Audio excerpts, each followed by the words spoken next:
Hello good evening students. आज हम कुछ क्वेश्चंस लेकर के आ रखे हैं जो कि हमारे पीवाईक्यूज थे, हमने कंप्लीट करने हैं। कुछ क्वेश्चंस बचे हैं हम लोग के, तो let's come to the question number 8।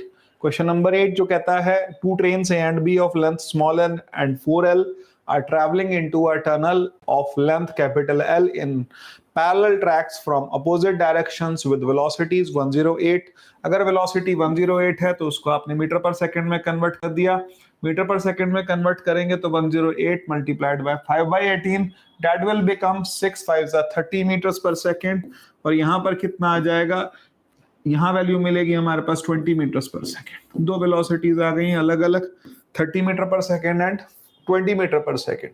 और दो ट्रेन हैं और उनकी लेंथ बता रखी है L एंड 4L। और टनल की जो लेंथ बताई है वो हमको बता रखी है कैपिटल L। तो इसका मतलब एक टनल अगर आप ये लेके चल रहे हैं, ये टनल है, इस टनल की लेंथ L है और एक ट्रेन A की लेंथ कितनी है, स्मॉल l। तो इसका मतलब पहले केस में जो आपके पास डिस्टेंस ट्रेवल्ड है वो कितनी होगी, तो पहले केस में डिस्टेंस ट्रेवल्ड होगी आपके पास में capital L plus small l। और अपॉन टाइम वेलोसिटी कितनी है, तो वेलोसिटी ही हैज गिवन 30। और फॉर B कितना आएगा, टाइम टेकन, ये टाइम 1 आ गया, और टाइम 2 कितना होगा, कैपिटल L प्लस 4L। और अपॉन वेलोसिटी कितनी दे रखी है आपको, 20 मीटर पर सेकंड। तो पहले केस में जो लेंथ दी है वो आपको दी है, लेंथ A के लिए L है और दूसरे के लिए कितनी है, 4L है। और इसके साथ साथ एक चीज मेंशन की हुई है कि कैपिटल L की वैल्यू 60L है, तो यहां कितना आ जाएगा, 61L अपॉन 30, और यहां आ रहा है 64L upon 20।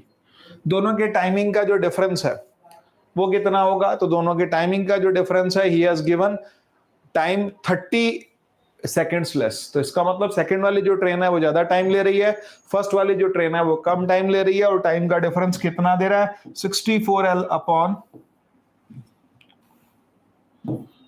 20 minus 61L upon 20 upon minus 30 is equal to 35 seconds. You can solve it and find the value of small l. And after finding the value of small l, we can find the value of capital L as per the relation. Let's come to the next question. Question number है हमारा 9। Question 9 पर आते हैं।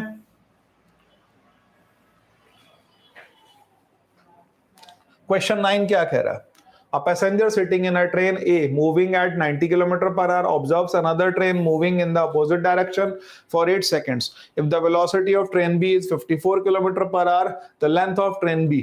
तो भाई एक बहुत simple सी बात समझिएगा कि दोनों ट्रेन्स का जो लेंथ है, जो डिस्टेंस हमने कवर्ड निकालना है, वो डिस्टेंस कवर्ड निकालने का तरीका क्या है, दोनों ट्रेन की लेंथ ले लेंगे। अगर दो ट्रेन एक दूसरे को क्रॉस कर रही हैं तो क्रॉस करते टाइम पहला केस यह कि एक ट्रेन पूरी निकल गई, फिर दूसरी ट्रेन पूरी निकल गई, तो दोनों ट्रेन की लेंथ लेनी होगी आपको। हम कैसे करेंगे, तो passenger sitting in a train a moving at 90 km/h observes another train be moving in opposite direction for 80 seconds. तो इसका मतलब एक ऑब्जर्वर के लिए कितना है, तो फिर एक की ही लेंथ ली जाएगी, दूसरे की लेंथ नहीं ली जाएगी।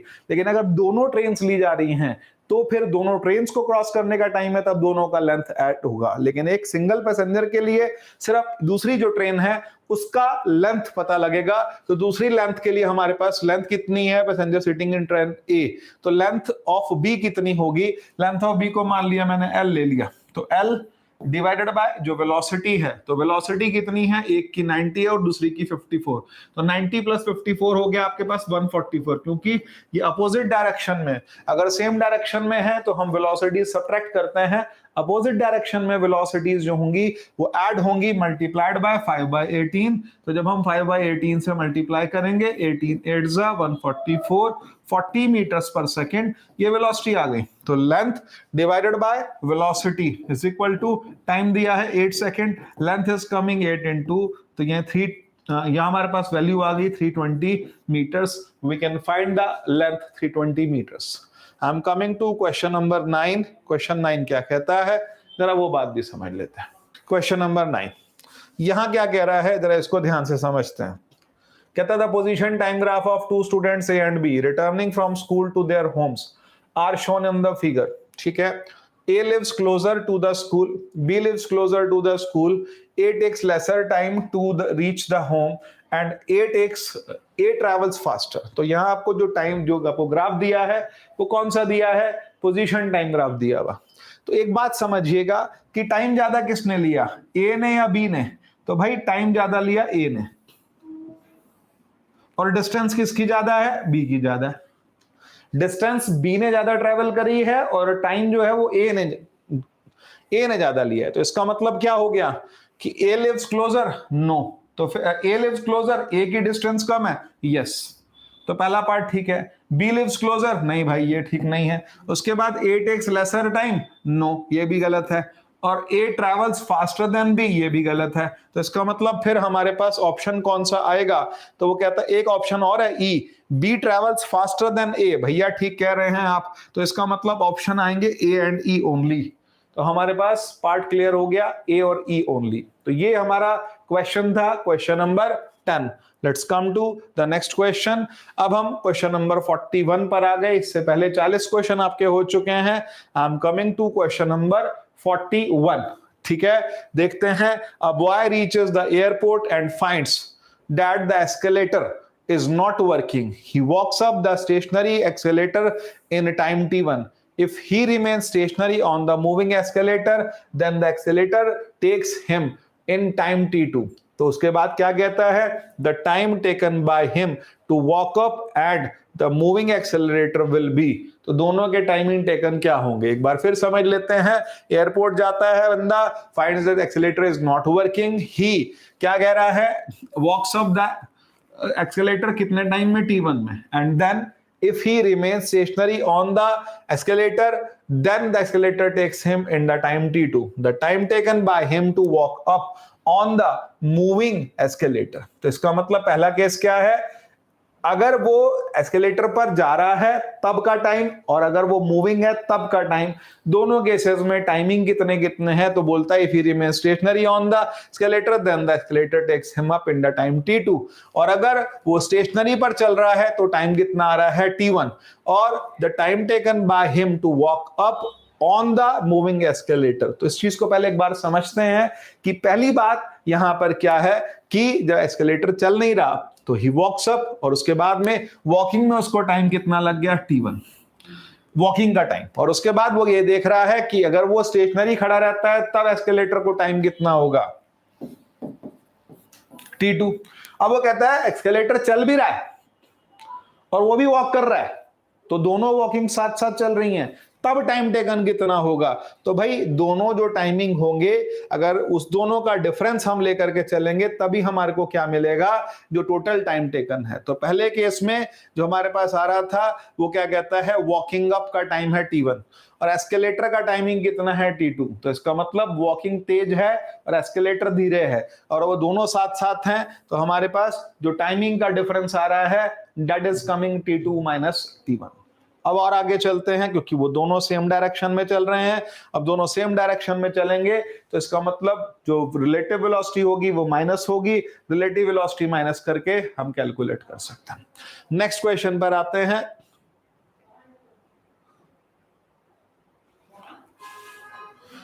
Train A and train B are running on parallel tracks in opposite directions with speed 36 km per hour and 72 km per hour respectively. A person is walking in a train A in the direction opposite to its motion with a speed of 1.8 km per hour with respect to train A. Speed of this person as observed from train B will be close to कितनी आएगी, taken the distance between tracks as negligible. तो कहता है अगर दो train opposite direction में जा रही हैं तब वेलोसिटी क्या होती है, दोनों को ऐड कर लिया करते हैं। तो अगर ये 72 और 36 थी तो 36 इंटू 5/18 कितना आ जाएगा मेरे पास, 2 5 10 मीटर्स पर सेकेंड, और 72 के हिसाब से ये आएगा 20 मीटर्स पर सेकेंड। तो ये दोनों की वेलोसिटीज आ गई और दोनों अपोजिट डायरेक्शन में जा रहे हैं। लेकिन the speed of the person as observed from train B will be close to. तो भाई ट्रेन में जो बंदा जा रहा था वो कैसे जा रहा था, is walking in the train A in the direction opposite to its motion with a speed of. तो इसका मतलब वो ट्रेन की डायरेक्शन से, तो इसका मतलब जो बी है वो बी की डायरेक्शन में जा रहा है। इसको ऐसे समझिए ए और बी अपोजिट जा रहे हैं, लेकिन उसके बाद क्या कहता है, एक बार फिर पढ़ लीजिए, ट्रैक्स पर चल रहे हैं, दोनों अपोजिट जा रहे हैं। A person is walking in the train a, वो चल किस में रहा है, ए में चल रहा है, in the direction opposite to its motion, तो इसका मतलब उसी की डायरेक्शन से अपोजिट जा रहा है। और उसके बाद क्या बोलता है, पर speed of the person as observed from the train B will be close to, तो कितनी आएगी, तो दोनों की जो स्पीड्स हैं उन दोनों का सम लिया तो वो आया 30, और उसमें से जो पर्सन उसी डायरेक्शन में जा रहा था उसकी स्पीड माइनस होगी, answer will be 28.5 metres per second. Let's come to the next question, answer ऐसा क्यों आया ये भी समझ लो, क्योंकि जो बी है उसी की डायरेक्शन में पर्सन चल रहा है, तो इसका मतलब ये हो गया कि विद रिस्पेक्ट टू बी उसकी जो स्पीड थी वो कम हो जाएगी। जो हमारे पास 15 आनी चाहिए, जो हमारे पास स्पीड आनी चाहिए थी 10, वो 10 ना आकर के 10 माइनस 1.5 दैट विल बिकम 8.5, 8.5 को 20 में ऐड किया 28.5। नेक्स्ट क्वेश्चन,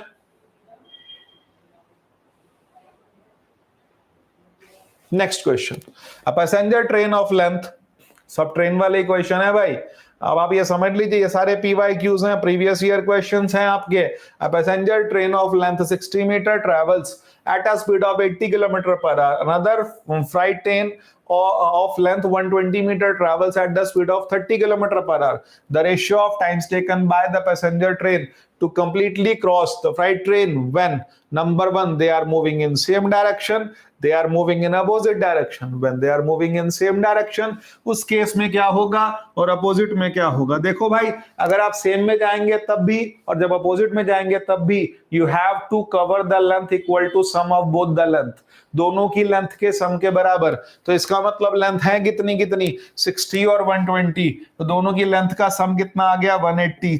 लेंथ तो पूरी कवर करनी पड़ेगी, पर जब सेम डायरेक्शन में जाएंगे तो वेलोसिटीज का डिफरेंस आएगा 80 माइनस 30 50 इस टू दूसरे केस में 180 डिवाइडेड बाय दोनों की जो अपोजिट डायरेक्शंस हैं वो अपोजिट डायरेक्शन में वेलोसिटीज ऐड होंगी, तो रेशियो आ जाएगा 110। तो हमारे पास जो वैल्यूज आ रही हैं वो निकल के क्या आएंगी, हमारे पास जब रेशियो आएगा 180 कट जाएगा, यहाँ 11:5 का रेशियो आ रहा है। Is there any option? Yes, option A is correct to us, 11:5। This is the answer. We are coming to the next question, question number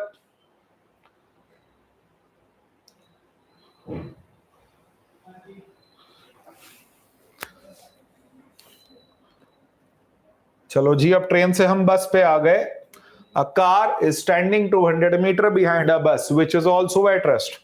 The two start moving at the same instant, but with the different to forward accelerations. The bus has an acceleration of 2 meters per second square.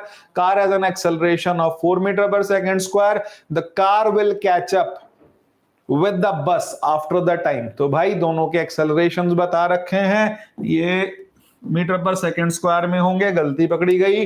और जो car है वो कितना आ रहा है, 200 metre behind the bus, तो इसका मतलब जो डिस्टेंस है वो कितनी है।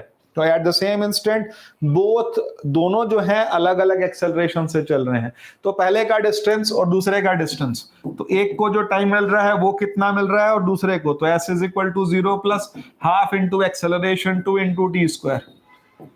तो पहले केस में टी स्क्वायर और दूसरे केस में आएगा 4t²/2, तो 2t², और दोनों के जो डिस्टेंसेस हैं उनका difference, it is coming what, इनके डिस्टेंस है 200 मीटर, तो 2t² minus t² is equal to 200, क्योंकि इतना ही डिस्टेंस कवर करना है कैच करने के लिए, और बाकी जो उन्होंने कवर किया वो हमने सब्ट्रैक्ट कर लिया। t² is coming 200 and t is coming 10√2। I think I am getting my answer, option number C is correct. Let's come to the next question, question number 15.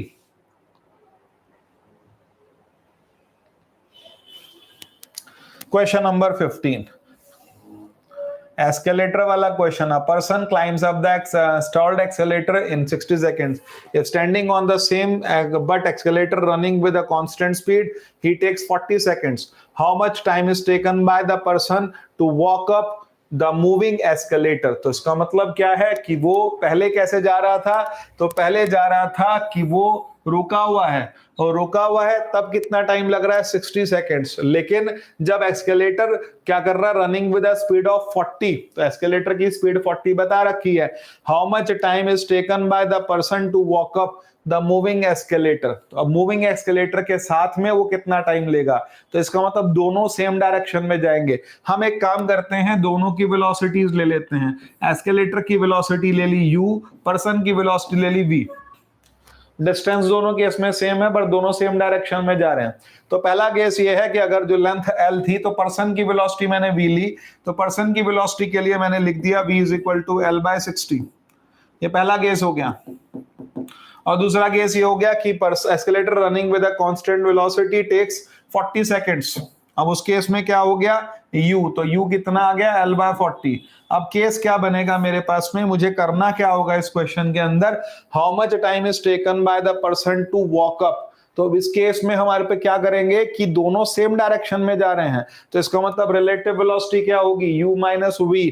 तो यहाँ या v माइनस u, तो v minus u कितना आ गया हमारे पास में, person के साथ में और एक्सकेलेटर के साथ में। तो इसका मतलब पहले जब रुका हुआ है तब पर्सन को 60 सेकेंड लग रहे हैं, जब एस्केलेटर चल रहा है, accelerator running with constant velocity, he takes 40 second. अगर वो रुका हुआ है तो इसका मतलब जब वो चलेगा तब क्या होगा, तो दोनों की वेलोसिटीज का डिफरेंस कितना मिल रहा है मुझको, u minus v। u minus v is coming l/40 minus l/60।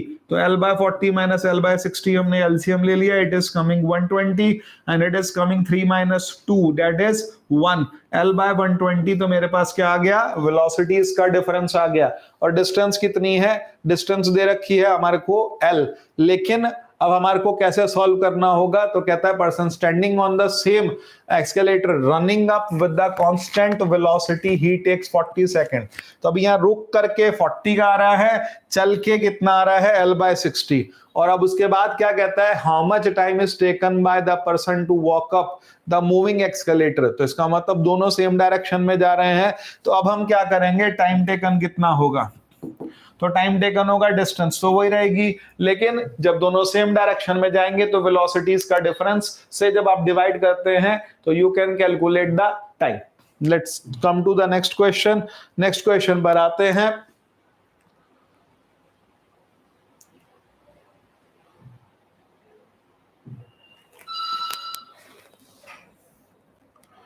A goods train accelerating uniformly on a straight railway track approaches an electric pole standing on the side of the track. If engine passes the pole with a velocity u and the guard's room passes with the velocity v, the middle wagon of the train passes the pole with the velocities। तो भाई पहला part कितने से जा रहा है, दूसरा कितने से जा रहा है, तो एवरेज वेलोसिटी जो आएगी वो आएगी v प्लस यू बाय 2। क्योंकि यहाँ पर टाइम टेकन सेम है तो वेलोसिटी एवरेज कितनी ली जाएगी, plus v plus u by 2। Let's come to the next question. अगले क्वेश्चन पर आते हैं। इस क्वेश्चन को आप समझ भी गए होंगे कि फ्रंट पार्ट के लिए कितनी वेलोसिटी है और बैक पार्ट के लिए कितनी वेलोसिटी है, तो मिडल पार्ट की वेलोसिटी कितनी होगी। A ball is thrown vertically upwards with a velocity of 150 meter per second. The ratio of velocity after 3 second and 5 second is x plus 1 is to x। तो उसके बाद क्या कहता है, the ratio of x। तो पहली बात समझिए कि हमारे पास बॉल जब थ्रो की गई vertically upwards with the initial velocity, तो इसका मतलब velocity at 3 second कितना आएगा, 150 minus g 10 into 3, it is coming 150 minus 30 that is 120। और v और उसके बाद 5 सेकेंड्स बाद कितनी आएगी, 150 minus g into 5, तो it's coming what 100। तो ratio is coming x plus 1 upon x is equal to 120 upon 100। तो सिंप्लीफाई करके आ गया 6/5, क्रॉस मल्टीप्लाई किया तो 5x plus 5 is equal to 6x। 5 is coming x, x की वैल्यू 5 आ गई। कोई आंसर दिख रहा, हाँ जी दिख रहा, आंसर नंबर बी ठीक है। Let's come to the question number 18.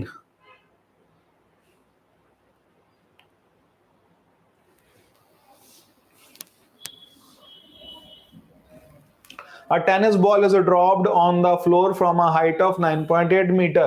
It rebounds to a height of 5 meter. Ball comes in contact with the floor for 0.2 second. The average acceleration during contact is। तो हमारे से acceleration मांग रहा, तो acceleration हम कैसे निकालेंगे इसका मतलब एक्सेलरेशन के लिए मुझे चेंज इन वेलोसिटी निकालनी है। अब इस बात को समझिए, कितनी हाइट से गिरा है, 9.8 से, तो इसका मतलब गिरते टाइम वेलोसिटी कितनी होगी, तो गिरते टाइम यहाँ इनिशियल वेलोसिटी 0 थी, यहाँ पर वेलोसिटी मैंने कितनी ले ली, यहाँ वेलोसिटी v1 ले ली, तो v1 इज इक्वल टू कितना आएगा, हाइट कितनी है 9.8 मीटर, तो v1 square is equal to 0 square plus 2 into 9.8 into height कितनी है 9.8, तो v1 स्क्वायर की वैल्यू कितनी आ गई 9.8 रूट 2, ये v1 की वैल्यू आ गई मेरे पास। ये पहला केस आ गया 9.8 रूट 2, और उसके बाद रिबाउंड करके वेलोसिटी कितनी आ रही, rebound to a height of 5 metres, तो 5 मीटर की हाइट के लिए वेलोसिटी कितनी आएगी, वो केस समझते हैं। 5 मीटर की हाइट के लिए वेलोसिटी कितनी आएगी, और यहाँ वेलोसिटी है कितनी v2, हमने v2 ले ली, तो v2 के लिए हम कैसे कैलकुलेट करेंगे, ऊपर पहुंच के फाइनल वेलोसिटी 0 आ गई, तो 0 is equal to 0 square is equal to v2 square minus 2 into g 9.8 into height is 5। अब जरा मल्टीप्लाई करते हैं, तो v2 स्क्वायर आ रहा है 4.9, 9.8 इंटू 549 इंटू 2 98, 98 का स्क्वायर रूट आएगा 7 रूट 2, तो v2 आ गया मेरे पास 7 रूट 2। लेकिन यहां पर एक बात हमको समझनी पड़ेगी, और वो क्या है कि फॉल करके जब रिबाउंड किया, तो इसका मतलब वैल्यू क्या मांग रहा है हमसे, वो बोलता है the acceleration during contact is, तो ड्यूरिंग कॉन्टैक्ट का मतलब चेंज इन वेलोसिटी कितनी आएगी, तो अगर ये वेलोसिटी 9.8 रूट 2 है, तो ये कितनी होगी, ये -7 रूट 2 होगी, डायरेक्शन बदल गई, तो इसका मतलब चेंज इन वेलोसिटी कितनी आएगी 9.8 माइनस माइनस, तो 9.8 प्लस 7 कितना आएगा 16.8 रूट 2, और डिवाइडेड बाय टाइम कितना लगा उसको 0.2 सेकेंड, तो एक्सेलरेशन कितना आ रहा है 16.8 रूट 2 अपॉन टाइम है 0.2, इट इज कमिंग 84 रूट 2। जब आप मल्टीप्लाई करेंगे you can get the answer in the round figure, आपको राउंड ऑफ करना पड़ेगा। अब आते हैं क्वेश्चन नंबर 19 पर।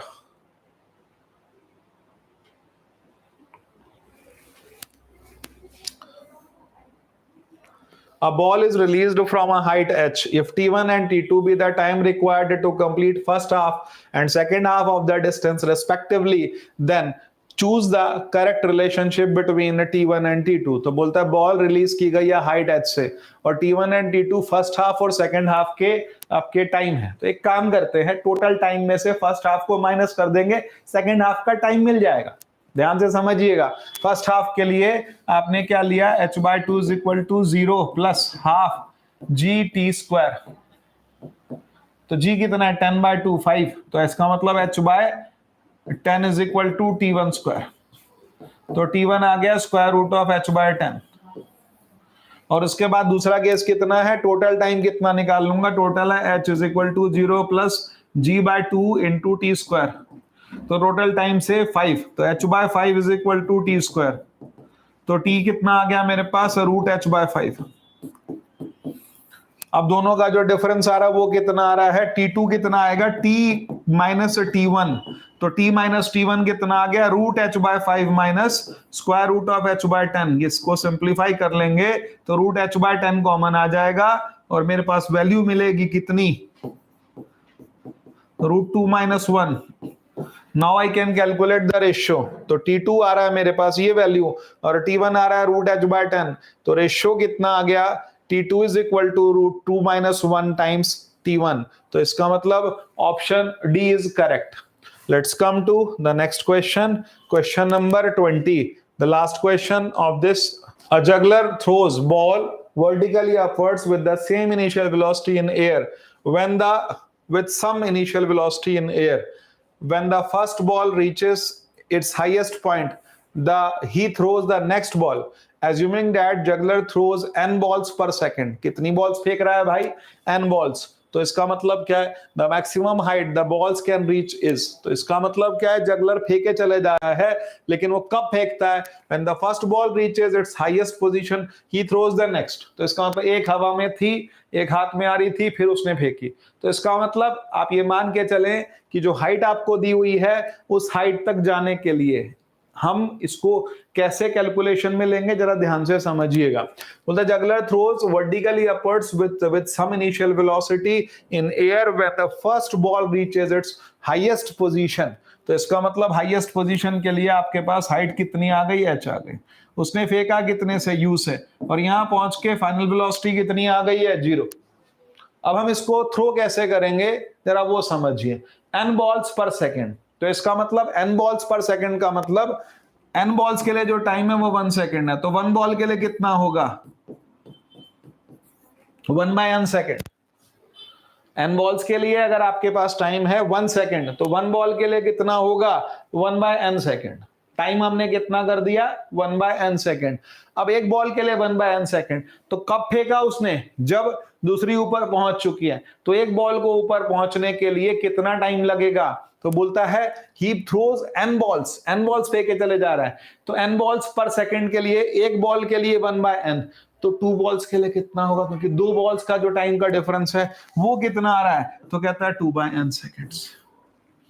अब आपको टाइम मिल गया, और उसके बाद हम क्या करेंगे, उसके बाद हमको रेशियो निकालना है। किसका रेशियो निकालना है, द मैक्सिमम हाइट रीच। तो मैक्सिमम हाइट रीच के लिए हम क्या लेकर के चलेंगे, हमारे पास जो फार्मूला होगा, फार्मूला के लिए टाइम आपको पता है, और टाइम पता है, और ऊपर पहुंच के फाइनल वेलोसिटी कितनी है, 0। तो 0 इज इक्वल टू हमारे पास में हाइट हमारे को नहीं पता, द मैक्सिमम हाइट रीच्ड वो हमको कैलकुलेट करनी है, और रिटार्डेशन हमको पता है लेकिन इनिशियल वेलोसिटी नहीं पता।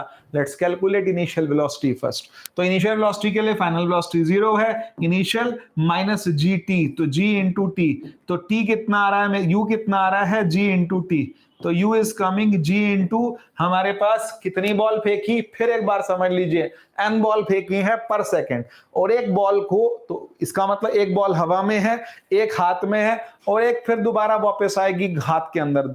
तो इसका मतलब क्या हुआ कि आपने जब बॉल को ऊपर को फेंका और ऊपर पहुंच के फाइनल वेलोसिटी कितनी हो रही है उसकी, 0। तो टाइम कितना आ रहा है, एक बॉल हवा में, एक इधर हाथ में और एक इधर, तो इसका मतलब 2 बॉल्स आपके पास में, 2 बॉल्स का सर्कुलेशन है। तो एक बॉल के लिए टाइम कितना मिलेगा मेरे को, तो मैंने टाइम ले लिया कितना, टी की जगह पर टाइम लिया 2/n। अब आपको इनिशियल वेलोसिटी मिल गई, तो फार्मूला क्या लगेगा, v square is equal to u square minus 2gh।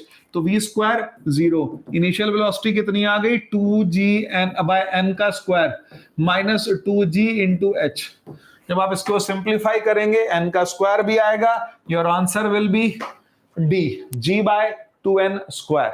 तो ये हमारा जो क्वेश्चन की सीरीज थी, 20 क्वेश्चन तक की सीरीज थी, दैट इज बीन कंप्लीटेड, और वो कंप्लीट हो गई है आपकी सीरीज ये क्वेश्चंस की। Thank you.